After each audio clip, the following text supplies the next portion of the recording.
Bonjour et bienvenue dans Verbouille, le podcast qui commence par un verbe et qui peut finir en couille. Et aujourd'hui, pour la deuxième semaine, je suis avec Marie, Coucouille, avec Mathieu Hola. et avec notre invité spécial Samia Miskina. Hello. Samia, merci à nouveau d'être avec nous et bienvenue dans Verbouille pour l'épisode complet. Toi, tu as fait des études brillantes. Oh, c'est gentil. Si. C'est gentil. Tu es passionné de documentaires et de podcasts et tu as réuni ces deux passions et tu en as fait ton métier. Parmi les documentaires que tu as réalisés et produits, on trouve Les Forces du désordre pour Slate, Damien, l'école et la colère pour Spotify, puis tu t'es ensuite tourné vers un sujet plus éternel, l'amour avec le Love Gang, dans lequel tu mets en lumière des histoires vraies. Et puis maintenant tu nous régales. On aime ce verbe ou pas, régaler? Tu nous régales. Oui. Avec Star System, un podcast dans lequel tu nous dévoiles les dessous très documentés de la pop culture, comme, par exemple, parce que j'en ai quand même écouté un paquet, la vraie et méconnue histoire de Paris Hilton. Moi, j'étais en bagnole, j'ai eu un choc. Je vous le conseille, c'est incroyable. L'ascension de la légende Anna Wintour, J'ai écouté aussi. ou bien les conseils plus ou moins bons de Gwyneth Paltrow. Ça, c'était magnifique. Il était très, J'ai très adoré. drôle. Très, J'ai très drôle. appris notamment par ça d'où venait le nom Goop, parce que je ne savais pas. Ouais. Vous saviez? Non. Bon, j'en ai rien à foutre de Gwyneth Paltrow, donc Son je savais pas qu'elle s'appelait Goop. Non, Goop, c'est son Sa site marque. web, tu sais, Ah c'est oui. sa marque. Et Pardon, non, oui. c'est, voilà. Et en fait, son équipe Son vagin. market lui a dit mets deux hauts collés comme Google, comme Yahoo, parce que ça marche toujours très bien. Et elle a décidé de mettre ses initiales au début et à la fin. Et oui. Et oui, Mais tout ça marche. simplement. Et ça fonctionne apparemment, en tout cas. Ouais. Et je te propose qu'on parle de tes futurs projets à la fin de l'épisode, si tu Très veux bien. bien, avec plaisir. Verbouille, le concept, c'est de choisir un verbe. C'est moi qui l'ai choisi et vous ne le connaissez pas. Non. Et pour commencer, je vais vous le faire deviner par les biais des synonymes de ce verbe. Let's go. Ça fait un petit jeu, on aime bien. Très bien. Éplucher, Pelé. non. Estimer, analyser, Décrypter. non. Investiguer. Non. Ok. Commenter, Documenter. non. Chercher. Non. Jaser, Dire. non. Creuser. Non. Examiner, Ausculter. non. Décrier, Critiquer. oui. Ah, bravo.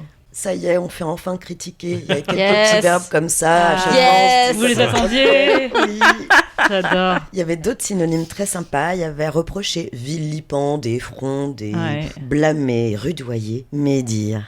C'est vrai qu'il y a un double sens à critiquer. En Bah fait. oui, Oui. C'est vrai. stigmatiser. Mais là, avec Star System, je trouve que c'est... C'est un truc qui correspond bien. C'est Ouais. vrai. Ouais. Et ça me va bien, en fait, je pense. Critiquer, ça me va bien. Dans les deux sens. Non, mais dans les Enfin, deux sens, totalement. Oui, parce que dans Start System, on est dans... Tu relates les faits Ouais. que tu as trouvés, donc tu les transformes pas. Ouais. Et après, tu donnes ton opinion. Mais Tu dans fais- l'opinion, ça peut être constructif, comme un peu C'est toujours destructeur, très parce qu'il y a les nuancé, goûts qui entrent en jeu. Ouais, trouve. c'est ça. C'est marrant parce qu'il y a des gens, des fois, qui m'ont reproché de pas être assez nuancé Non, dans... je te trouve très nuancée, Ah moi. bah c'est cool parce que ouais, il y en a qui disent ah là on voit qu'il y a quand même genre par exemple Yolanda Hadid, on voit que tu l'aimes pas trop. Enfin je suis là déjà, c'est pas que j'aime pas quelqu'un que j'ai jamais rencontré, mais c'est juste qu'au bout d'un moment je peux avoir des opinions sur certaines choses. Et par contre pour moi il faut toujours qu'il y ait un fond d'empathie pour la personne quand même. Mais oui, c'est-à-dire qu'il y a quand même une partie, et je pense que la plupart des gens comprennent, où on donne son avis, même l'invité d'ailleurs aussi, à Ouais. partir de ce qu'on a comme élément quoi. Oui. On ne peut essayer que d'être neutre. Il n'est pas possible de l'être fondamentalement. Tu Exactement. portes toujours une partie de toi. À un moment, si tu essaies de rester neutre, à un moment, il va y avoir une trahison de langage quelque part. Bah oui, puis sinon, on lit une page Wikipédia. Et en fait, la Ouais. page Wikipédia, effectivement, elle va essayer d'enlever le plus de biais possible. Ou voilà. Notre factuel. Ouais, d'être le plus factuel possible. Et donc, très bien, mais dans ce cas, c'est pas la même chose. Enfin, en fait, je me dis, pourquoi est-ce qu'on veut écouter un podcast? C'est que avoir une histoire qui soit très aride, très neutre...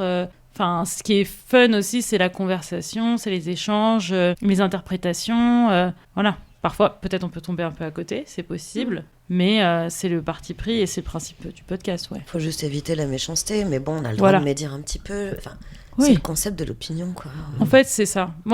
Pour moi, il y a quand même toujours un respect des gens dont je parle, ça c'est sûr. Bon, peut-être un jour je ferai des gens que je respecte pas du tout, genre Trump. Ça c'est sûr. Il y a quand même des sujets, peut-être qu'un jour j'aurai envie d'explorer, mais de gens que... Et encore que Trump jeune, je pense qu'on peut trouver des choses qui sont intéressantes. Enfin voilà, il n'a pas toujours été un monstre, je pense.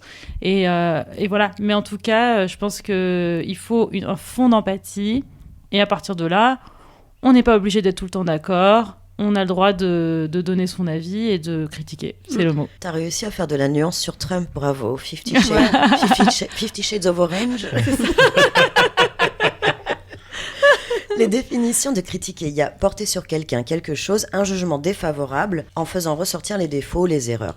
C'est le fameux blâmer, désapprouver, censurer, condamner. Alors, il n'y a que 2 définitions dans le Larousse, parce que la deuxième, c'est porter sur une œuvre littéraire ou artistique un jugement, l'examiner en détail, en faire la critique. Bien sûr. C'est quoi le plus chouette feedback qu'on vous ait fait sur vous-même ? Le plus chouette ou le pire, ou les deux ? Moi, c'en est un qui est très utile, en fait. Enfin, c'est-à-dire que c'était pas un chouette feedback à entendre, sur le coup, mais ça m'a été très utile. C'était il y a une dizaine d'années. J'étais en vacances avec une copine et au bout d'un moment, elle m'a dit « Samia, t'as vraiment un défaut qui me saoule. C'est à chaque fois que je te raconte un truc, tu le ramènes à toi derrière en disant « Ah, mais moi, une fois !»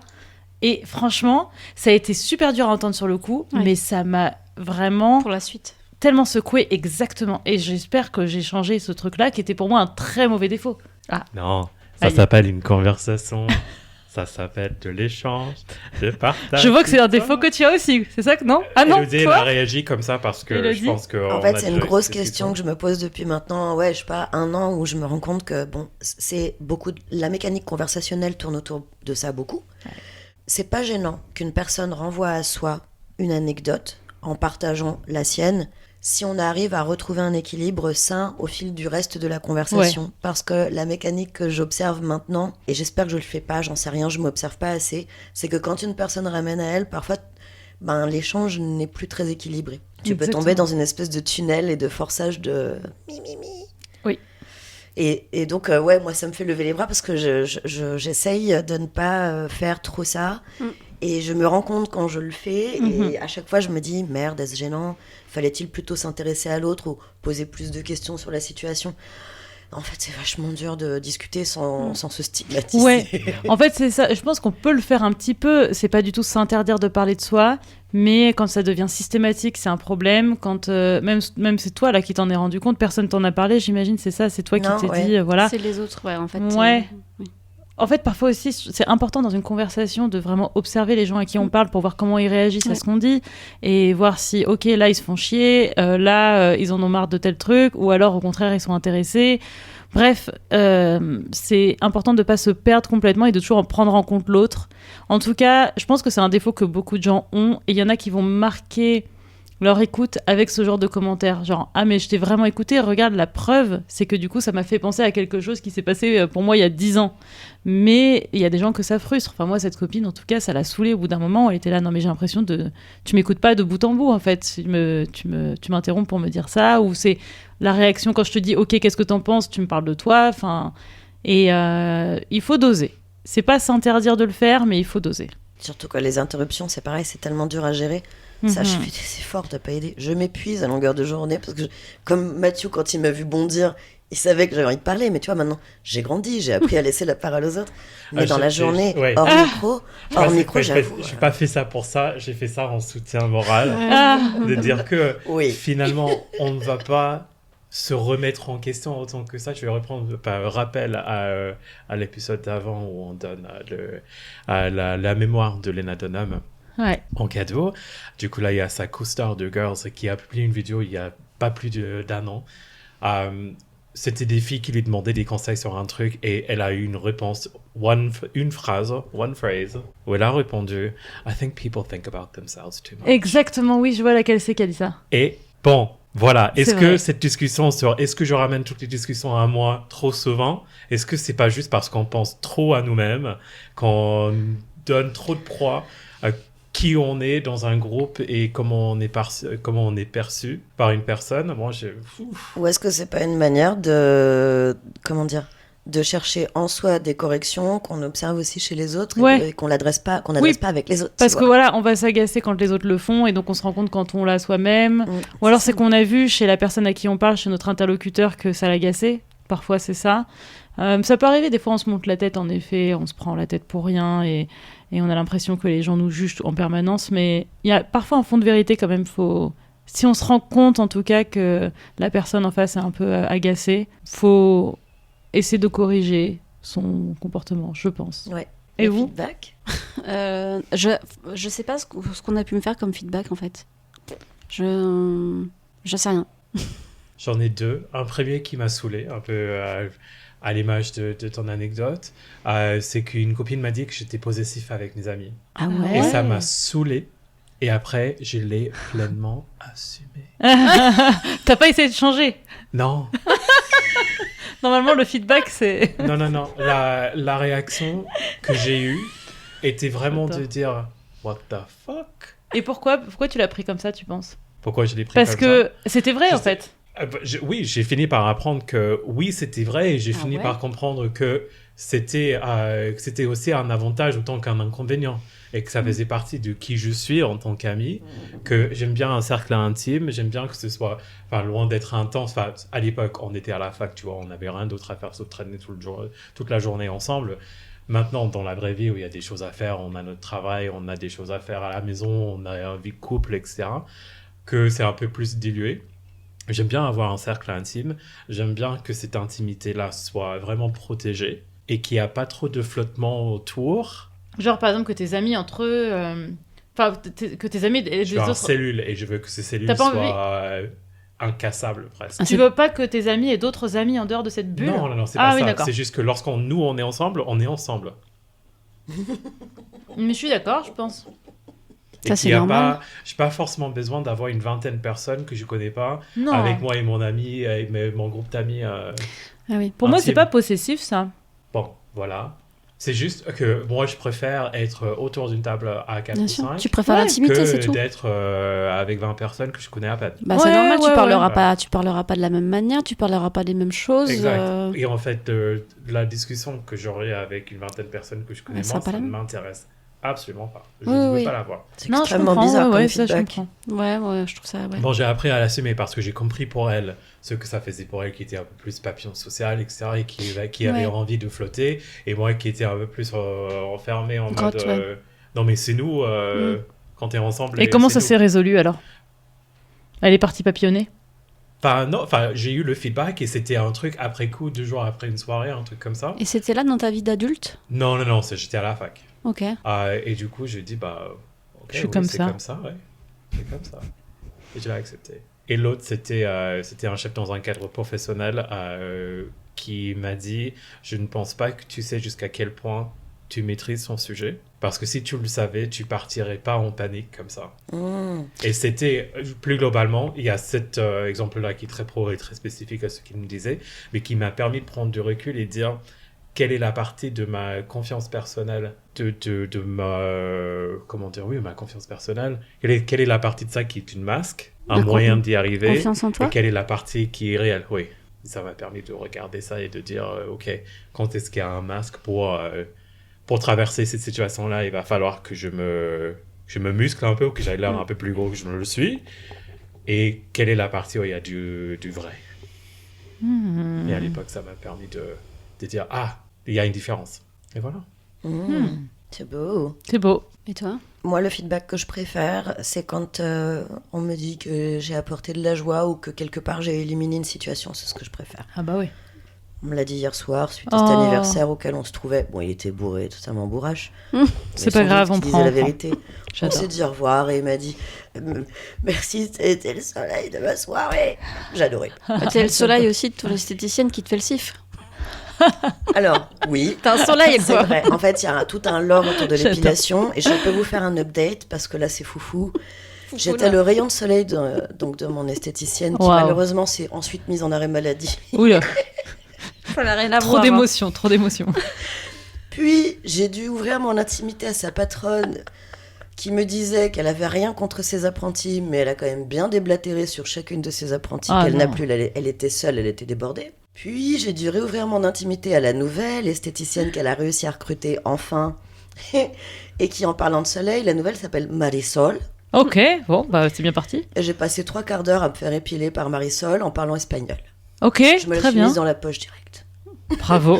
Franchement, Et elle s'est mise dans ta poche parce que t'as facturé aussi. Elle s'est mise beaucoup plus loin que dans ma poche. Et elle essaie de me convaincre de faire le si. ah oui, donc ok, tu l'as pas fait encore. Non. Pas avec elle, en Non, tout cas. Avec personne. Avec personne, d'accord. Le Ok, soleil, bon, ça va. Et la lune. C'est vrai. celle qui dit c'est son soleil, elle lui a fait bien malgré elle. Elle a cru que c'était un rendez-vous pour intégral. Ah oui, mais j'avais pas fait le CIF à cette occasion-là. Ah non. Non, c'était non, une autre. ah bah non, parce que vous étiez déjà choqués que je me rende pas compte qu'on me fasse une intégrale. Bah oui.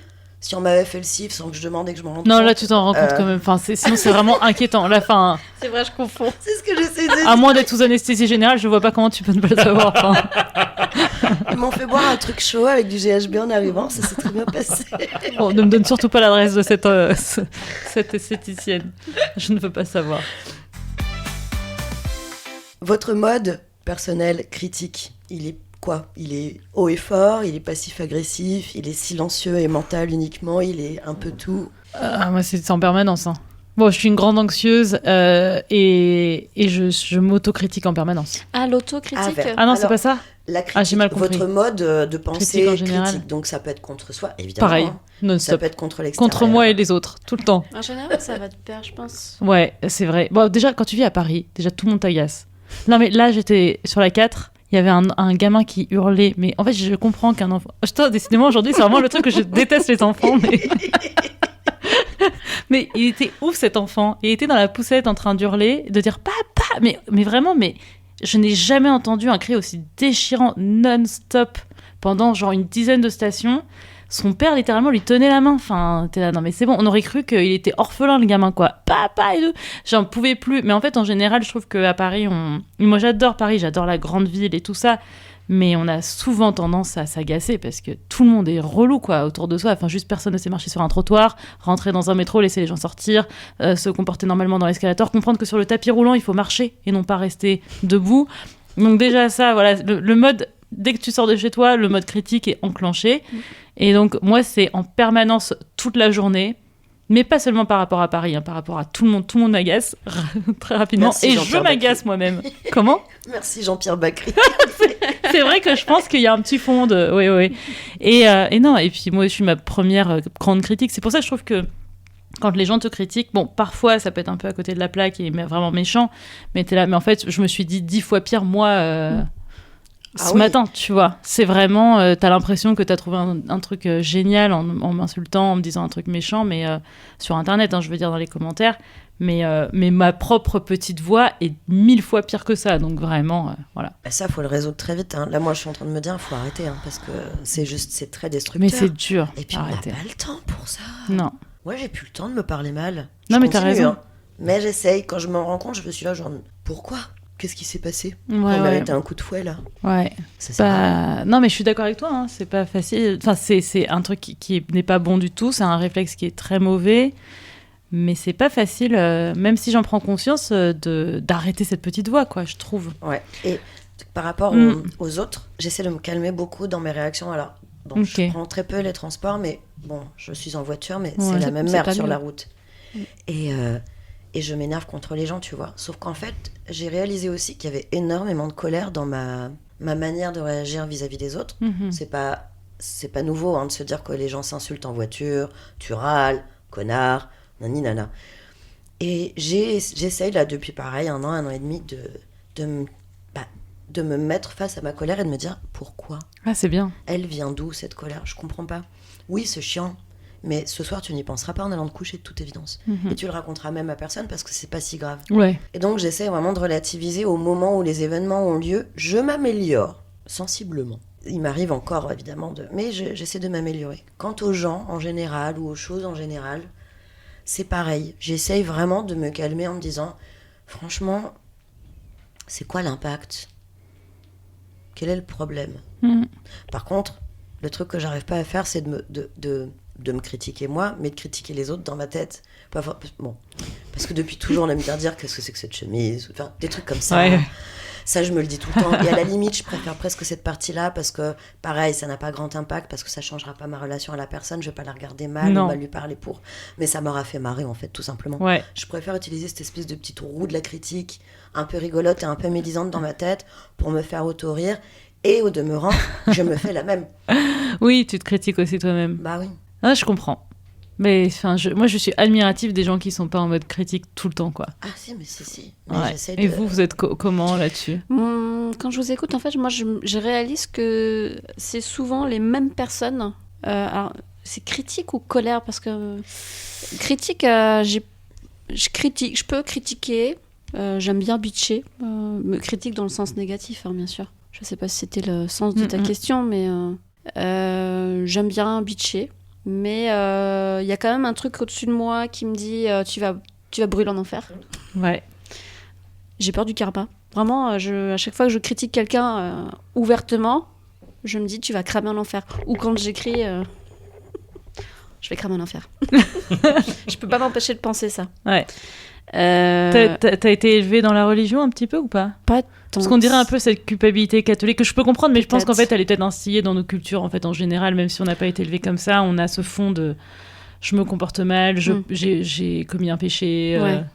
Un petit peu, mais pas tant. Pas tant que ça. D'accord. Après, les grosses critiques et voire la colère, c'est certaines personnes. C'est des personnes vraiment bien ciblées qui, à chaque fois que j'y pense ou à chaque fois que j'en parle, ça ne sera que des sauts de merde. Voilà. C'est des défouloirs. On est carrément au saut de merde, là. Ah ouais, ouais, vraiment, quand j'y pense, c'est ça. Je peux pas... je pense qu'il y aura forcément un gros mot dans ma phrase quand je vais parler de cette personne-là, ouais. Mais pour tout ce qui est critique, non, non. Parce que c'est un travail en ce moment avec mon psy, donc... Critique versus compliment, en fait. J'ai du mal à prendre les compliments. Je ne sais pas si c'est... Ça va quand même de pair un peu avec la critique, parce que ça peut être la critique dans le sens positif. Qu'est-ce que ça te fait quand on te fait un compliment? Alors déjà, j'ai remarqué que souvent, quand on me fait un compliment, j'ai tendance à faire répéter la personne parce que j'ai mal entendu. Oui, donc tu crois que tu as mal entendu, en fait. Je pense que j'ai mal T'es entendu. dans le déni donc je fais d'avoir entendu un truc qui est... Je fais répéter, et soit je le trouve complètement con, dans le sens, c'est pas vraiment quelque chose de positif, mais la personne pense me dire quelque chose de positif, soit je me dis la personne ne sait pas de quoi elle parle. Non, je ne sais pas recevoir un compliment. Ouais, tu refuses en bloc, en fait. Ouais, ok. je ne sais pas l'accueillir. D'accord. Et mon psy me dit, faites plus de compliments aux autres. Et c'est vrai que je suis très avare en compliments. Pour moi, un compliment, c'est pas que ça se mérite, mais je le dis quand je le pense vraiment du fond de mon cœur, quoi. Je suis d'accord avec toi, oui. Sinon, ça Ouais, il est pas... n'a pas beaucoup de légitimité, sens. ouais. Moi, je sais pas recevoir les compliments. En fait, je sais les recevoir, ils me font plaisir, mais en fait, c'est pas que je suis dans le déni, mais ça m'émeut trop, en fait. Ah ouais. C'est trop fort. Et ça me fait pleurer. Ah ouais. ouais. C'est vraiment l'inverse, moi. Quand Moi, on toi, t'es une éponge qui va tout absorber. Moi, je suis une éponge toute sèche, tu vois, qui ne peut rien absorber. Il faut la mettre un petit peu sous l'eau pour qu'elle absorbe. Sinon, ça ne prend pas. Moi, je suis sèche, qui sèche jamais. Et qui finit par se sentir un petit... Non, mais c'est terrible. Même dans le milieu professionnel, en fait, je ne sais pas, hein, une évaluation professionnelle où on me fait des très bons feedbacks et puis parfois avec des emphases sur « Ah ouais, ça c'était vraiment chat, tu sais bien fait ». Au bout d'un moment, maintenant j'ai une stratégie, j'ai toujours une bouteille d'eau et je me goule la bouteille d'eau très régulièrement quand il y a des compliments parce qu'en fait, j'ai envie de chialer. Ah ouais. Ouais. Putain, c'est dingue. Je sais pas. Peut-être, est-ce que j'en ai déjà parlé avec mon psy? Peut-être ça devrait faire partie de la liste. Je vous propose un petit jeu. Attends, mais Mathieu? Ah ouais, pardon. Oh, c'est bon, Elodie, elle était auto-centrée sur elle-même. Oui, On va continuer. Non, vas-y sur le jeu. Non, si tu veux le faire, tu le fais. Sinon, attends, oh. Du coup, quelle est ma façon de critiquer En plus, on veut savoir, franchement. Il vient de se rengorger, là. Pour tout vous dire, ça m'arrive maintenant de rencontrer des gens et de me dire, le moi d'il y a 10 ans, leur aurait dit des choses qui auraient blessé même leurs ancêtres.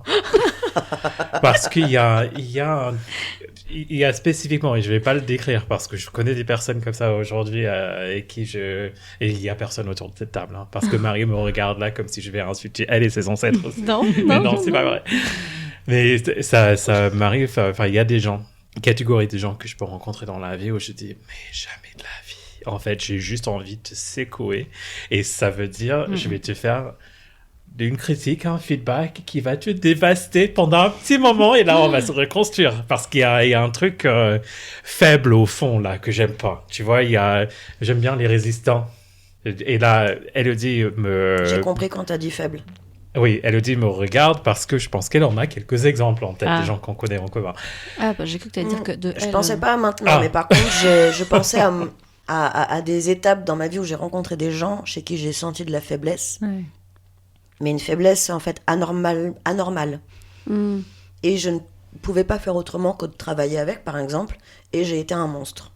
Ouais. Mais parce que je ne savais pas Je comment comprends. faire autrement. Franchement, je comprends. Ça m'a rendue agressive, ça m'a rendue méchante, j'étais en colère, voilà. Ouais, Mais je pense que c'était le paroxysme de ma colère dans toute cette vie. Une histoire très bizarre. Bon, je vous la raconterai en privé, mais... Ah ouais. Oui, pour moi, c'était surtout il y a plusieurs années, ado et tôt dans ma vingtaine, surtout quand tu étais un jeune bébé bitchy, c'était à la mode. On avait presque, la route était faite pour nous de dire tout ce qu'on voulait dire. Et que c'était un certain typologie de gay aussi qui pouvait tout dire et tant que c'est fait avec le sourire, ça passe. Et du coup, là, avec l'âge et avec quelques années d'expérience, tu commences à te dire, j'arrive pas à croire que j'ai dit ça à cette personne qui n'a rien mérité, d'ailleurs, et qui n'a rien demandé et qui traîne probablement ça avec, toujours avec elle ou lui. Que je commence à me dire maintenant, j'ai toujours un focus laser sur les gens. J'ai toujours envie de savoir les résumer en quelques phrases, de rester assez factuel et lucide par rapport à qui ils sont. Je m'exprime un peu moins, sauf si je suis provoqué. Bah, c'est la maturité, hein, c'est bien. Ouais, et désolé à tous ces fantômes que je laissais dans mon passé. Les villages entièrement détruits par mon passage. Écoute, t'as vidé tes placards de tous tes gays, tu les as remplis de tous tes fantômes, tant mieux. Est-ce que je vous propose un petit jeu ? Oui. Grave. On reste sur le concept de la critique. Et je vais vous demander si on critique toutes ces petites choses peut-être un peu trop bobo. Les gens qui applaudissent à l'atterrissage des avions. Plouc. Non, moi je juge pas du tout. Moi je juge pas du tout ça. Mathieu et moi on a sorti des réponses à l'opposé. À l'opposé. Non, moi je trouve ça touchant. En fait, je comprends le côté ça fait un peu genre ouais, ça fait un peu plouc, mais en vrai moi je trouve ça touchant. Et je trouve que même ça, c'est dommage que ce soit perdu. Et d'ailleurs, ça se fait plus dans certains pays que d'autres. En Algérie, j'ai trouvé que ça se faisait plus. Voilà, donc moi, je ne critiquerai pour le coup jamais quelqu'un qui est content d'être en vie et qui applaudit et qui félicite le pilote. Mais justement, pour quelle raison applaudissent-ils ? Parce qu'ils sont fiers du pilote ou parce qu'ils sont fiers d'être en vie ? Bah, parce qu'en fait, c'est ça, parce qu'ils se disent mais merci au pilote de nous avoir amenés à bon port. Moi, en tant que terrifiée de l'avion, je prends l'avion, mais je suis toujours aussi terrifiée. Je sais qu'il y a une explication scientifique au fait que l'avion vole dans le ciel, mais je ne comprends toujours pas. Et pour moi, c'est toujours un miracle à chaque fois. Je suis là, non mais c'est trop lourd. On est d'accord. Un jour, quelqu'un va s'en rendre compte, je pense, parce que vraiment, c'est pas possible. Ça fait trop longtemps que ça dure cette histoire. J'ai trop hâte d'écouter ton épisode sur les Illuminati. Ah oui, attends, évidemment. C'est vrai que les avions tiennent dans le ciel juste parce qu'on y croit. Mais bien sûr. Et quand on arrête d'y croire, c'est bon, c'est fini. Mais non, mais c'est pour ça que moi, des fois, dans l'avion, je suis vraiment comme ça. Et j'ai l'impression qu'à moi, toute seule, je fais en sorte que l'avion reste en l'air, quoi. Parce que si, à un moment donné, je me détends, mais c'est foutu, quoi.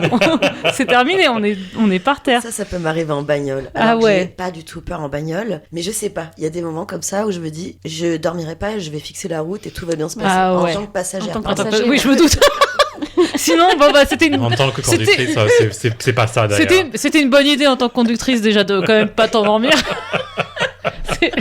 Écoute, je m'endormirai pas pour bien. Et on m'applaudira à l'arrivée parce qu'on est tous vivants. Franchement, c'est pas mal. Dans l'avion, je pars du principe que je vais y arriver vivant. Donc, applaudir, ce serait vraiment parce qu'il a peut-être fait un looping. Un loop, un 360, et qui nous a amusés, tu vois. J'ai dit, on est dans un avion, on n'est pas au concert de Beyoncé, tu vois. C'est pas... Ah non. Moi, le concept me fait beaucoup rire d'applaudir un...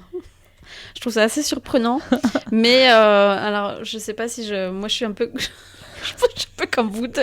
Je trouve ça un peu plouc, mais en même temps, je suis tellement terrifiée aussi qu'en fait, je pense que je suis juste sous drogue et sous alcool quand j'atterris, donc je suis là, oh. Est-ce que tu le ferais pour le beat, tu vois? Est-ce que, enfin, si un jour on prend un avion ensemble, je veux bien que tu sois la personne qui applaudit le plus fort. Et limite, tu vois, tu montes tes barres et tout, ouais. Tu sautes sur les sièges. Genre, pour la blague, quoi. Do it for the TikTok. Oui, bien sûr. Bien sûr. Moi, je ne pense pas à ces gens-là parce que je suis déjà énervée de me dire on va tous se lever dans 2 secondes et ça va être comme des connards dans on va se détester dans 2 secondes. C'est le moment où tu détestes tout le monde. C'est vrai. Même avant d'atterrir, je suis déjà en train de regarder Mais et de me dire qui va se lever et qui va me gêner. C'est vrai. Et maintenant, je fais en sorte de mettre mon sac autant que je le peux, genre 1 ou 2 crans avant mon siège pour le prendre sur la route et pas genre un peu trop comme ça parce que t'es là. Ouais, bonne idée. T'as pas besoin de quelqu'un qui te soulève pour que tu l'attrapes parce que c'est super petit, hein. Tu arrives, tu dois monter un peu sur la chaise. Quand même. Je vais pas premier degré, qu'est-ce que je peux répondre à ça? Va te faire foutre. Qu'est-ce qu'on pense de la lithothérapie? Attends, c'est les pierres, c'est ça? C'est les pierres, les gens qui font recharger les pierres, je sais pas, la vie. J'avais tendance à être extrêmement agacée à un moment donné par ça, l'astrologie, les trucs des pierres. Ouais, et maintenant, non mais je me détends grave en fait. Enfin, en fait, je comprends aussi qu'on ait envie... Je comprends pas qu'on y croit premier degré, mais qu'on ait envie de rajouter un peu de fantaisie à sa vie.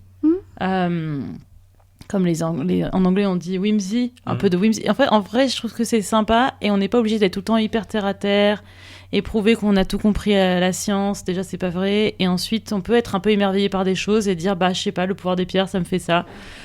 Il y a une limite. J'ai une limite quand même. Mais voilà. En tout cas, je me suis grave détendue là-dessus. Donc, si ça amuse des gens, ça fait de mal à personne. Du moment que c'est pas des gens qui derrière vont dire du coup je me vaccine pas contre le Covid ou voilà. En fait, c'est ça le problème. C'est ça qui me saoule. Voilà.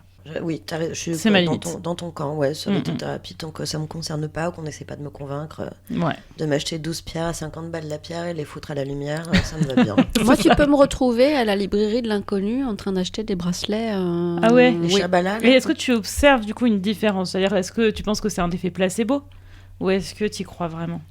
Est-ce que t'as mis les colliers Non. Ça, au clair de lune, ça non, mais tu sais, c'est quelle pierre qu'on met, soi-disant, autour du cou des enfants pour la pousse des dents ou je ne sais quoi. Le collier d'ambre. Ouais, ça, je l'ai fait pour mes enfants. Ouais. J'ai fait des colliers d'ambre pour mes enfants. Et pour répondre à ta question, c'est comme l'astrologie, j'aime bien y croire. Je n'y crois pas vraiment, mais j'aime bien y croire. Ok. Voilà. Oui, écoute, ça fait de mal à personne. Voilà. Et je suis vaccinée contre le Covid. Bravo. Bravo à toi. Qu'est-ce qu'on pense du journaling? Pourquoi pas? Alors, je le fais pas personnellement, mais pourquoi pas écrire quelque chose pour mieux comprendre ce qu'on cherche derrière?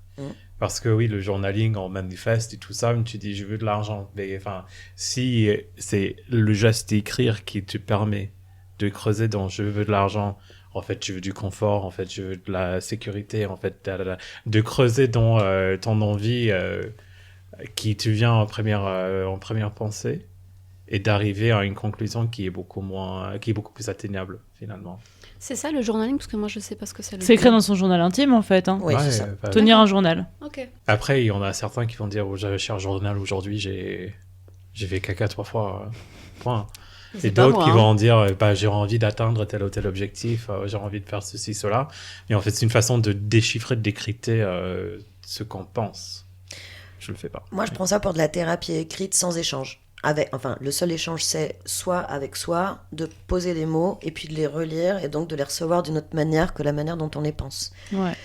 Et d'ailleurs, j'ai conseillé cette méthode. Moi, je le fais pas non plus parce que je prends pas le temps de le faire, mais ça pourrait me plaire en fait. J'ai souvent envie d'écrire des tas de choses qui me passent par l'esprit, mais je le fais pas parce que j'ai envie de le faire à peu près vers 2h du matin, donc personne se relève pour le faire.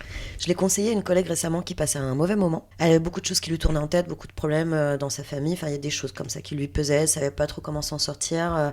Puis elle s'en voulait. En plus, je sentais qu'il y avait de la culpa qui venait, etc., etc.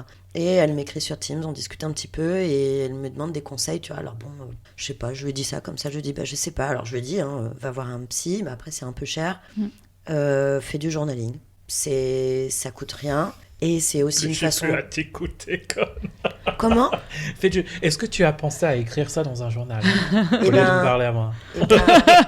Alors Elle peut continuer à me parler, mais c'est sûr que, de toute façon, dès que tu commences à écrire dans le journal, je pense que le dévers, ce qui va se déverser, va prendre une ampleur à laquelle tu t'attends pas, parce que j'imagine que naturellement, les phrases continuent de couler, de glisser, et que tu vas peut-être même développer des pensées que t'as pas autant développées, parce que souvent, t'as la même qui tourne en rond. Enfin, c'est un peu comme ça que je fonctionne, moi. Bref, tout ça pour dire qu'elle m'a fait un feedback cette semaine, j'avais pas eu pendant 10 jours. Et ben, ça l'a aidé, elle m'a dit, j'ai commencé. Et ça m'aide beaucoup, et je me sens beaucoup mieux. Voilà, je pense qu'elle met à plat des choses qui lui pèsent, et ça ne résout pas les choses, mais ça la libère peut-être au moins l'espace d'un temps. Est-ce que écrire dans son journal trouve ses racines dans la prière? Quoi? La prière. Est-ce que c'est pareil? Non, parce que pour moi, après, je connais pas très bien le concept de la prière. Enfin, c'est-à-dire, pour moi, ça sert pas du tout la même fonction. Pour moi, prier, c'est pas raconter ce qui s'est passé dans la journée. Peut-être que si, j'en sais rien. Ça dépend. Tu t'adresses pas à la Est-ce même personne. qu'on a une éducation religieuse où on est pote avec Dieu, ou est-ce que Dieu, il fait peur? Parce que moi, j'ai les deux. Ouais. Mais toi, j'ai l'impression que le journaling, tout à l'heure, tu as parlé de manifesting. Ouais. Donc toi, t'es pas dans le mode confidence où je vide mon esprit. T'es dans le mode je pense au futur. Ambition. En fait, t'es pas dans le mode j'écris le passé ou le présent. Ouais, tu me connais, J'écris le moi je futur. suis toujours 5 ans en avant. Bien sûr. Bien sûr. Mais c'est pour ça que toi, tu parles de prière, je pense. Parce que dans le manifesting, il y a une forme de voilà ce que je me souhaite et voilà ce pourquoi je serais capable de prier pour que ça m'arrive, etc. Peut-être, je fais un lien. Mais alors que le journaling, ça peut être complètement autre chose. Oui, on peut juste raconter ce qui s'est passé, revenir sur une situation qu'on a vécue et sans se projeter nécessairement dans l'avenir, quoi. Expliquer ça ce peut, que ça a fait. Ça peut aussi être ça, j'imagine, ça peut être tout, mais moi je fais plus du tout ça, le journaling, mais je trouve ça super. Je suis très admirative des gens qui tiennent des journaux intimes. Et quand j'étais petite, mais bon, comme beaucoup d'ados, j'avais un journal. Je me rappelle que pour moi, une journée c'est presque comme si elle comptait pour rien si à la fin de la journée je l'avais pas genre consignée dans mon journal. Enfin, tellement c'était ah merde, bah du coup une journée pour rien, quoi. Ah ouais. Et donc ouais. Et je me dis aujourd'hui, j'ai complètement perdu ce réflexe-là. J'ai essayé plein de fois, hein. J'achète des carnets. Comme plein de gens, j'achète des carnets. J'écris une phrase. C'est un plaisir, ça. Voire parfois, ouais, c'est ça, c'est un plaisir, mais je m'arrête à une phrase ou alors je n'ose même pas l'attaquer parce que j'ai peur de mal écrire dedans. Et donc, du coup, ça va finir dans un coin. Et puis après, je vais mâcher un autre carnet. Et puis machin. Et donc, ouais, c'est dur de lâcher prise. Il faut un peu de lâcher prise quand même pour écrire. J'ai même essayé de commencer le bullet. Ouais, journal il y a ouais. longtemps quand c'était très c'est la il est mode. toujours mais quand c'était une mode ouais. incroyable, genre vers 2018, j'étais sur un job dans lequel j'avais beaucoup de temps et je me souviens aller au Monoprix pendant ma pause déj, m'acheter le truc, les crayons, les feutres, les machins, regarder les tutos, mais ça faut avoir un temps vraiment infini pour parce que les gens qui font les dessins, les mises en page, les tableaux pour les menstruations, les piles à prendre, les routines et les machins. C'est un temps qu'on trouve pour scroller sur TikTok. Tu vois ce que je veux dire, ou sur n'importe quoi. En fait, je pense que c'est pas une question de temps. Hein. C'est une question de temps qu'on investit dedans. Mais je pense pas que, à part quelques personnes seulement dans la vie, manquent de temps pour ça. Le reste, c'est juste qu'on est des énormes feignasses. Oui, en fait. On fait des choix différents, mais on veut pas se l'avouer. Ouais. Et moi, je trouve ça génial, cette histoire de se faire ces petits tableaux, ces petits trucs, se détendre. Ouais. Tiens, ça me fait penser, je l'avais pas mis dans la liste. Qu'est-ce qu'on pense de la mode du coloriage ? Super, hein. Moi, je trouve ça cool, hein, ça détend. J'ai jamais fait, adulte, mais je trouve ça super. J'ai jamais fait non plus, mais c'était sorti avec les mandalas que je trouvais vraiment tous très très moches, mais j'ai l'impression qu'ils ont compris que les gens en avaient marre. Parce que j'entends notamment les filles de 4 quarts d'heure dire qu'il y a des trucs avec des architectures maintenant, des maisons de poupées un peu vintage, ou des... Et j'ai l'impression qu'ils ont compris, il faut faire des trucs pour adultes, mais un peu plus variés que des rosaces. Non, bien sûr. Tout ce qui nous aide à nous concentrer sur quelque chose qui est permanent, qui ne bouge pas comme les réseaux, etc., c'est de la méditation. Oui. Meilleure chose qui me soit arrivée, je ne l'ai pas fait souvent, mais quand je me suis rendu compte du bien que ça faisait, les Lego. Ah mais voilà, ça c'est les activités manuelles en général, je trouve c'est trop cool. Incroyable. On m'a offert le set de Friends en Lego. Ah ouais. J'étais seule pendant une semaine à la maison. J'ai passé mon temps à faire du Lego. Mais c'est une très bonne idée. Ouais. C'était tellement calme. C'est une très bonne idée. Les puzzles, les Lego, les trucs comme ça. Faire de l'aquarelle, à chaque fois je me dis, allez, cette semaine, je m'achète un carnet. Et voilà, et genre de la peinture, machin, et je m'y mets. Et en fait, je le fais jamais. Et je sais pas, parce qu'en plus, on peut faire ça en écoutant un podcast, ou même en faisant rien. J'ai vu une nana en faire dans le métro un jour. Elle avait une mini palette, toute petite palette, peut-être avec 3-4 couleurs, même pas. Hein. Et elle avait son carnet, elle était assise à côté de son mec, elle était là avec sa petite palette, sur un tout petit carnet, tu vois, elle est vraiment juste le truc de voyage. J'étais impressionnée. Mais oui, mais en fait, elle a raison. En vrai, c'est génial. Tout ce qui nous éloigne des écrans pendant un temps. Voilà. J'avais une copine qui m'avait offert de la peinture sur céramique. C'était un super moment. 2 heures à juste parler en peignant des trucs. On touche pas au téléphone. Génial. J'adore. Franchement, j'adore. Et enfin, qu'est-ce qu'on pense des retraites silencieuses? Des fois, j'ai envie de le faire, mais j'ai peur de détester jour 1 et d'avoir payé trop cher pour partir. Ouais. Surtout si c'est accompagné d'un jeûne. Pitié. Ça, c'est beaucoup, ça. Ah ouais, non. Oui, parce qu'en fait, aussi, il y a des trucs de retraite où c'est genre pas de distraction, genre t'as même pas droit à un bouquin. Mais c'est ça, un peu les trucs Fais-toi chier. religieuses, quoi, comme, Ouais. les gens qui vouaient leur vie à vraiment n'avoir aucune activité autre que Comme les gens la qui prière, éventuellement. Ou... qui vont faire caca sans rien du tout. Ah ouais, c'est incroyable. Quelle ça, horreur. Incroyable. Non, moi, je pense que si je suis trop seule en tête-à-tête avec mes pensées, je pense que je vais broyer du noir.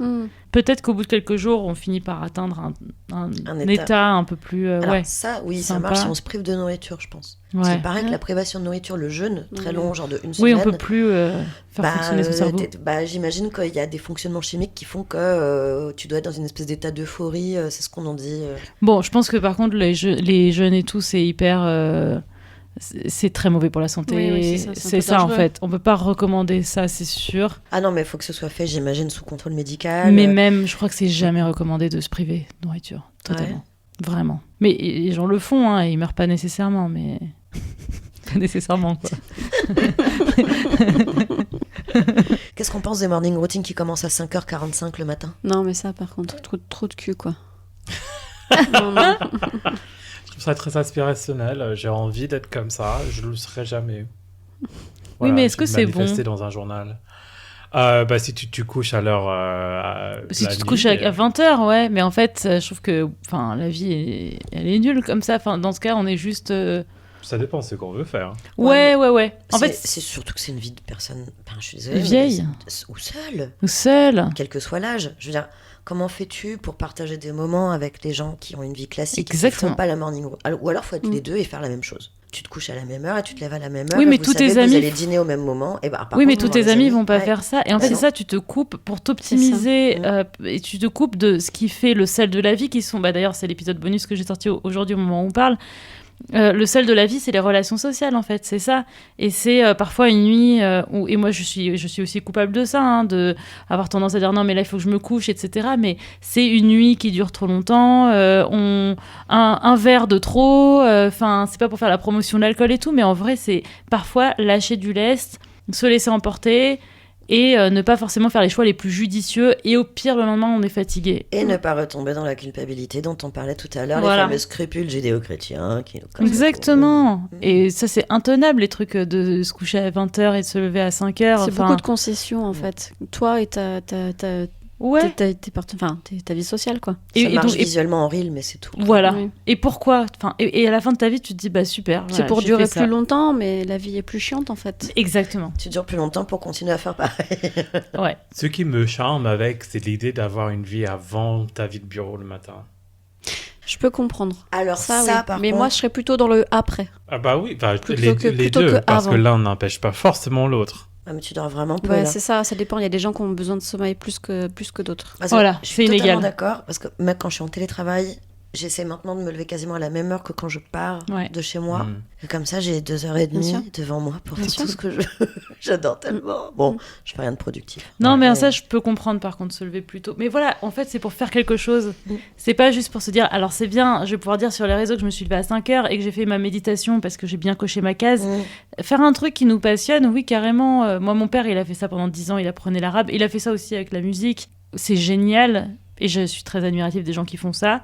Mais c'est pour accomplir quelque chose qui nous met en joie, qui nous comble. Mm. C'est pas juste pour dire, ah, super, je me suis levée à 5h et... Je me suis fait mon matcha, après j'ai fait mon yoga, Ça après j'ai fait mon reste, journaling. dans la ligne du être la meilleure personne. C'est quoi déjà La La meilleure version de soi-même. Voilà, mais bon, tu restes quand même une meilleure version de toi-même qui te filme et qui poste sur les réseaux sociaux. Ouais, Es-tu vraiment une De toute façon, meilleure version de toi-même? Le mot meilleur n'a aucun sens de la même manière que le mot normal n'a aucun sens. oui. On définit Ouais. chacun ses propres standards. Et puis voilà. Et la mise en scène sur les réseaux, ce n'est que ça, une mise en scène, parce que personne se Bien sûr. lève le matin à 5h45 Non. dans un appartement hyper bien rangé, putain, ouais. Avec- où tout est en beige, et Bien c'est sûr. c'est le lever du soleil qui donne sur le salon. Mais non. Et tu non, sais, c'est un pas legging ça. et une brassière différente pour chaque activité. Ouais. J'ai mis ma brassière de journaling. Alors, C'est ça. Je suis d'accord. Et la meilleure version de soi-même, je trouve que cette version-là, c'est pas du tout la meilleure version de soi-même. La meilleure version de soi-même, c'est quelqu'un qui donne son temps pour les autres. Enfin, c'est quelqu'un qui est tourné vers les autres. C'est pas j'ai bien fait mes 8 heures de sommeil, j'ai bien fait ma méditation. Enfin, c'est vraiment se voir comme une machine, quoi. Pour moi, c'est pas ça une bonne personne. Une bonne personne, c'est pas quelqu'un qui a mangé sa salade et sa soupe le soir. C'est quelqu'un qui fait du bien. C'est une personne qui fait du bien autour d'elle. y compris à elle, ça va de soi. Y mais compris à elle. Mm. Mais ça voilà. ne peut pas être auto-centré en permanence. Non. Je suis bien d'accord. Je vous propose un petit Mary Fuck Kill avant Ouais. qu'on parle de tes projets. Très bien. Donc Mary Fuck Kill, qui je baise, qui je tue, qui j'épouse. Et là, je vous propose toujours pas des personnages fictifs ou réels. Ah, encore des concepts. C'est Ah oui, les- Samia qui m'a inspiré Oula. ce Mary Fuck Kill. Les comptes? Parce que tu racontais que dans tes premiers souvenirs audio, il y avait la voix de Marlène Jobert. Ah oui, attends, bien sûr. Quand j'étais enfant. Évidemment, magnifique, merveilleux. Je Ouais. te recommande Peau d'âne racontée par Catherine Deneuve. Ah, c'est Une vrai, merveille. Trop bien. Oh non, c'était Cendrillon, je te dis des bêtises. D'accord. Et donc, c'est les contes de fées. Les 3 contes. Et bon, il va y avoir des discussions, c'est volontaire. Oh, c'est bon, vas-y. Ah, on peut rien faire ici, c'est incroyable. Je sais pas, il veut que je me Je dépêche. sais pas, elle a j'entends fait trop. 5 bémols déjà avant. Il veut savoir quels sont les 3 En comptes. plus, il est incroyable, il est en train de s'impatienter alors que les deux, là, ils les connaissent. On Je leur ai les envoyé sait, les liens on les Wikipédia pour ok. m'assurer que On les les connaît. histoires étaient fraîches. Je sais que je reconnais, elle a envoyé un lien pour Podane. Non, les 3, il y avait les 3 dans la... Ah bah donc il sait Parce pas, qu'en donc il fait, a envie de savoir. On arrête avec les bémols, on y va, go. Vas-y, dis-moi. Les contes. Allez, allez, mesdames, plus vite.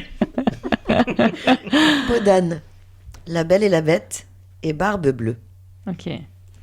J'aurais dû lire les pages Wikipédia. Absolutely. Alors, c'était littéralement le but du message que je vous ai envoyé.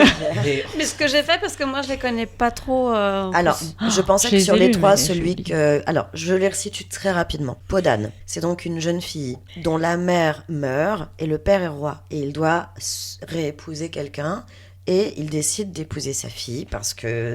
Donc c'est de l'inceste, évidemment. Elle est conseillée par sa marraine, la fée, qui lui dit « Ce n'est pas possible cette union, donc vous allez demander à votre père des choses impossibles à réaliser. » Le temps passe et il réalise toutes les choses, etc. etc. Conclusion, je ne sais même plus d'ailleurs. Il finit Elle- par épouser quelqu'un d'autre. Elle- La marraine l'a fait d'ailleurs. Mais Enfin, en c'est tout quoi cas, déjà dans le l'histoire film de avec peau d'âne Catherine dedans? Deneuve. Il y a un moment donné, elle se couvre d'une peau d'âne. Oui, Parce qu'en fait, il elles lui sont- demande, elle lui demande 3... Bon, c'est ce Les que trois tu robes. m'avais, c'est ce que tu m'avais envoyé comme... voilà. Elle lui demande comme chose impossible à son père 3 costumes. Une Un robe costume couleur de lune, je crois. Oui. Un Une robe couleur de lune, une robe couleur du temps. Enfin, elle demande des choses qui sont. C'est sa marraine, la fée, qui lui chuchote à D'accord, chaque fois et d'accord. qui lui dit ce n'est absolument pas possible. Et il fait réaliser des tissages impossibles par son tisserand. Et il possède un âne qui Chie de l'or. chie de l'or. On Je est pense d'accord. que c'est chier, le mot. Et donc, sa marraine, la fée, lui dit demande-lui la peau de son âne. D'accord. Il est très probable qu'il le Qui lui refuse. disent non, ouais. Il lui dit pas non. Il lui donne la peau de l'âne, mais là, donc, elle n'a pas le choix que de l'épouser. Donc, elle décide de s'enfuir, déguisée avec la peau de l'âne, et elle se fait passer pour une pauvresse. Ah, il y a encore d'autres histoires. Ok, Elle rencontre ok. un prince, elle tombe amoureuse du prince, et puis lui, je crois qu'il se marie avec la marraine, la fée, et elle avec son propre prince. Ok. Il y a le film, pour le coup, avec Deneuve, qui est incroyable, Ok. mais il est un peu décrié parce qu'il y a quand même une histoire d'inceste Oui. tentée. Voilà. Donc, il y a Peau d'âne. La Belle et la Bête. On l'a, ça, La Belle et la Bête. Ouais. Hein. Mm. Franchement, ça fait partie de la culture populaire, je pense. Barbe Bleue. Ouais, Barbe Je l'ai Bleue, ça, choisi c'était pas mal. volontairement pour toi. Je connais pas. Barbe Bleue est un roi qui a épousé plusieurs femmes dans sa vie, car il les a toutes Tué. tuées. Comment on le sait? Il épouse une jeune fille au moment où on arrive dans le conte. Elle passe, parce qu'on est de son point de vue à elle, superbe noce, elle est très heureuse, elle est mariée à un roi. Il part longtemps en voyage et il lui dit tu accèdes à tout le château, mais pas à cette pièce, elle est fermée à clé. Elle trouve le moyen d'entrer dans la pièce, elle trouve tous les cadavres des précédentes épouses, elle comprend ce qui va lui arriver. Il rentre à la maison, il est extrêmement en colère et donc il lui annonce tu vas mourir ce soir parce que t'as découvert mon secret. Elle attend ses 2 frères, ça il ne le sait pas, et elle les attend avec grande hâte. Sa sœur qui est sur les lieux, va surveiller l'arrivée des frères. Phrase très célèbre. Anne, ma sœur Anne, ne vois-tu rien venir? J'étais persuadée que c'était Podane d'ailleurs, moi. Eh bien non, c'est dans Barbe Bleue. Et finalement, les 2 frères arrivent, tuent le roi, Barbe Bleue, et elle est sauvée. Qu'est-ce que ça a à faire avec moi? Oui, c'est vrai. T'as trouvé mon placard plein de cadavres. Alors, je suis désolée. Alors attention, là je me scandalise. Je me scandalise, monsieur. Qui dans cette pièce est assez attaché à l'histoire d'Henri VIII? Ah oui, c'est ça. Je savais pas ça. C'est pas l'histoire d'Henri VIII. Hein. C'est un petit peu... C'est l'histoire d'Anne Boleyn et de Catherine Howard. Les 2 décapités. Que j'aime bien. Alors, la... il en a tué plus. Ça a été un petit peu inspiré. Si. Alors, je pense que pour le coup... Ok, d'accord, voilà. On va m'expliquer la vie. Je t'écoute. Non, mais ou alors il y en a qui sont mortes d'une manière... oui, sorry, Jane on sait pas. Elle est morte mais il a eu moins 4 ou 5 ou 6 épouses. Non, il en a divorcé quelques-uns. Ok, bon. Il me regarde. Juste un divorce. Hein. Vous voyez pas, mais Mathieu me regarde vraiment avec un mépris. Quoi qu'il arrive, il me déteste. je mais pense c'est que vraiment c'est mon sujet historique phare. D'accord. Donc fuck Marie Kill. Voilà. Merci Samia. Heureusement qu'il y a quelqu'un qui est là pour nous rediriger parce que. Putain. Alors, je vais baiser avec Podane. Mm-hmm. Je vais me marier avec Barbe Bleue et je vais. Ah ouais. Waouh. Je vais tuer Belle et la Bête. C'était Belle et la Bête. Ouais. Voilà. C'est tout. Fuck Podane, Marie, la Belle et la Bête et Kill, Barbe Bleue. Ouais, je suis comme toi. Mais j'ai un problème, c'est que j'aime beaucoup trop les films. La Soleil de Neuve et La Belle et la Bête avec. C'était pas. Comment s'appelait le pote de Cocteau, l'acteur? Jean Marais. Merci. Ah oui. Avec Jean Marais. Et j'adore ce film depuis que je suis toute petite. Il est incroyable. Donc ouais, pareil. Moi, Podane, j'ai toujours été très... Enfin, ça m'a... Non, ça me dégoûte. Enfin, j'ai jamais aimé. En plus, j'aime pas Catherine Deneuve. Moi, tout ça, ça me berque. Donc, je tège Podane. Je fuck Barbe Bleue. Et je me marie. Parce que je trouve ça trop romantique, La Belle et la Bête. D'accord. Du coup, l'inceste, c'est pas trop ton truc, mais la bestialité, ça va. Oui, tant que c'est temporaire. L'inceste, c'était assez mal barré. Hein. Ça avait l'air d'être assez pérenne. Quand c'est fait, quoi. Tu peux pas revenir dessus. Samia. Oui. On va bientôt se quitter. Oui. C'est le moment pour toi de nous raconter tous tes projets. Je sais pas si j'en ai beaucoup à raconter, parce que bon, déjà Star System, bien sûr, continue. Ça, c'est génial, j'adore. Tu vas poursuivre pendant l'été ou tu fais un petit break? Ouais, pour l'instant, je pars du principe que je continue. J'ai énormément de mal, moi, à faire des pauses. C'est vrai, mais c'est vraiment une angoisse, quoi. Donc, je pense que je vais continuer à sortir un épisode classique le lundi, un épisode bonus le jeudi. Peut-être essayer de faire varier les formats, mais on verra. Ensuite, là, j'ai fait quelques podcasts américains et je voudrais en faire plus. Et surtout, mon gros projet de cette année, c'est de partir à New York. Voilà. Ah ouais. Donc, ouais, c'est mon gros projet de cette année. La demande de visa est extrêmement compliquée, mais m'installer à New York, ouais. Pour travailler dans les podcasts là-bas, parce qu'en fait, l'industrie du podcast, bon, bah, ça fait 8 ans que je suis là.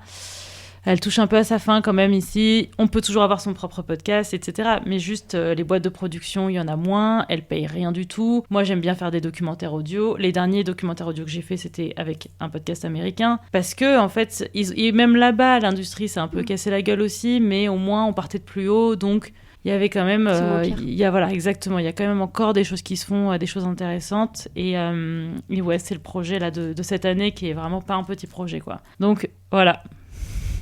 Et continue Star System, même si c'est à distance ou quelque chose comme ça prendra une forme différente, mais c'est un truc que j'adore faire. Et voilà, je serais très contente de continuer à le faire, mais idéalement depuis New York, si tout va bien, si tout se déroule comme prévu. Pour Star System, est-ce que tu as une liste de sujets, de thèmes Long énorme. comme ton bras, oui. Parce qu'il a des idées, je crois. Mais vas-y, bah alors. Ah ça non, mais m'intéresse. c'est pas, Non non, c'est pas forcément que ça. Mais forcément, moi j'adore quelqu'un qui me raconte une histoire Ouais. qui s'est passée dans la culture pop que je ne connais pas. Voilà. Et le plus précis le plus précis que c'est le plus drôle, ça devient. Ou que ce soit un personnage sur la pop culture qui est vraiment la Z-list, comme on dirait. Ouais. Plus Z-list, c'est plus drôle, c'est. J'adore Ouais. ça. Mais est-ce qu'il y a un sujet sur lequel tu reviens souvent et tu n'es pas encore prêt ou est-ce qu'il y a des sujets qui pour toi ne sont pas encore terminés? J'ai vu par exemple, tu as fait un épisode sur Blake Lively et d'ailleurs, épisode bonus, cet épisode de sa carrière vient tout juste de terminer dans les dernières semaines. Ouais. Et du coup, tu l'as abordé avec quelques semaines d'avance sur la Ouais, fin. en fait, c'est parce que là, c'était un épisode bonus, donc qui sont pas les épisodes du lundi où vraiment je vais plonger à fond dans une histoire. C'est plus un petit commentaire sur l'actualité de la pop culture. Et mais un jour, je voudrais faire par contre un épisode vraiment sur les campagnes de dénigrement comme Blake Lively a eu, comme évidemment Amber Heard. Il y a eu plein de femmes, malheureusement, comme ça, qui ont été victimes. Et donc, je voudrais faire un truc là-dessus. Et donc, forcément, parler de Blake Lively. Mais ouais, moi, j'ai une liste de sujets. Britney Spears, par exemple, qui est quand même un sujet très important. Là, je le fais en public dans 2 semaines. Au moment où on parle, je sais pas quand est-ce que cet épisode sort, mais donc le 26 mai. Parce que c'est des sujets qui sont extrêmement importants. Et je me dis, c'est bien de marquer le coup et de les faire en public. La princesse Diana, ça, c'est un truc, je pense que je voudrais faire plus qu'un épisode. Anastasia et Rasputin. Je voudrais faire un épisode Anastasia, un épisode Rasputin. Alors, genre la moi, réalité je pensais qu'on parlait derrière. Anastasia. Ah non, La chanteuse. la chanteuse. Non. Now, baby, come on. Pourquoi pas un jour Je ne me l'interdis Il faut faire pas. la blague, pour moi. Évidemment. Non, mais j'ai vraiment une liste de sujets énorme et le truc c'est toujours de faire matcher le sujet avec l'invité. Ça c'est l'enjeu. Mais ouais, le truc c'est que je suis très orientée culture américaine. Et j'ai un copain qui me dit c'est génial et tout, mais il va falloir que tu parles un peu plus de français. Mon premier épisode c'était Simone de Beauvoir et Sartre, mais depuis je n'ai fait que des Américains. C'est ce que je kiffe en fait. Moi je m'intéresse plus à ce genre de choses. Aussi j'ai toujours un peu plus peur de parler des Français parce que c'est plus proche de nous, donc ça risque de tomber parfois entre des oreilles. Enfin ça m'inquiète un peu plus. Et il y a aussi moins d'infos. C'est-à-dire que les Américains adorent sortir des mémoires. Les Français font moins ça. Donc, en fait, soit les mémoires sortent, et dans ce cas, ils sont hyper biaisés, c'est le principe des mémoires. Soit il n'y a juste pas de biographie sur le sujet. Et je galère à trouver des bonnes biographies. Parce que moi, c'est vraiment mon problème. C'est qu'il faut des bonnes sources, quoi.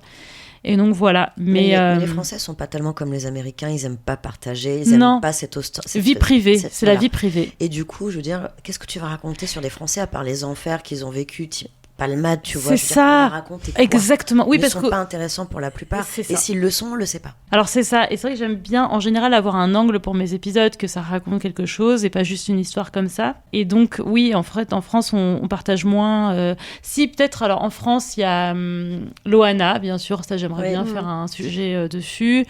J'aimerais bien parler de... Alors, on remonte beaucoup plus loin, mais Louise Michel. Je sais pas, ça m'intéresse. Je sais pas si tu vois, parce que c'est... Non, je vois figure... qui c'est Loana, mais là... Non, Louise Michel, on est vraiment sur... Voilà, une anarchie, c'est la commune de Paris, voilà. Il y a quelques figures comme Jeanne d'Arc.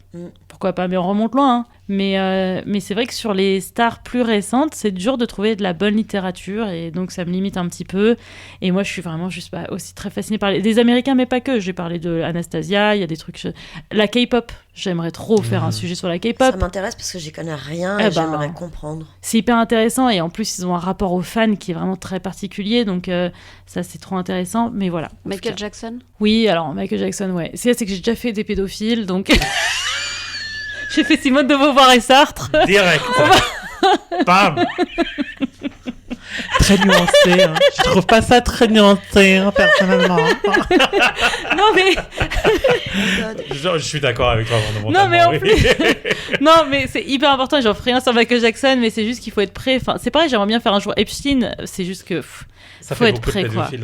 Ouais, enfin voilà, il va falloir... Je n'ai pas envie d'être le podcast des pédos, quoi. Ouais. Ça va te pourrir, en plus. Ça doit être hyper déprimant. Oui, c'est ça. Préparer des épisodes... Ouais, c'est ça. En fait, c'est hyper déprimant. Puis... Pour les gens, c'est lourd aussi d'écouter un épisode comme ça. Déjà, je m'inquiétais pour Simone de Beauvoir et Sartre. Parce qu'il y a quand même il y a toute une partie de l'épisode. Alors, c'est que vraiment la dernière partie de l'épisode où je parle de ça. Donc, le dernier tiers, on va dire. Mais c'est hyper important. Il faut en parler, mais c'est lourd. Mais en tout cas, Michael Jackson, excellent sujet. Évidemment, il y a tellement de choses à dire sur Michael Jackson.